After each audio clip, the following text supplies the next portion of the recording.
guys, I'm making a leprechaun trap. As you can see the front, and I finished the side. I still need to figure out the others. But right now, I am making a rainbow wall inside.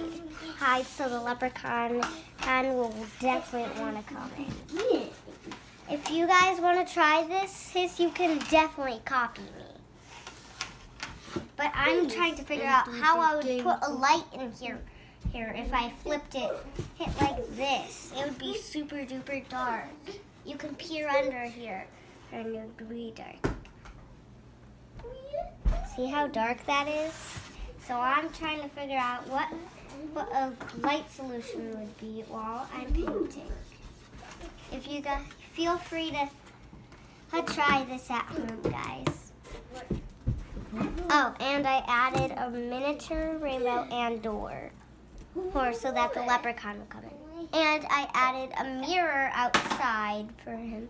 I gotta glue that because, and then it to look like a doorbell or security camera.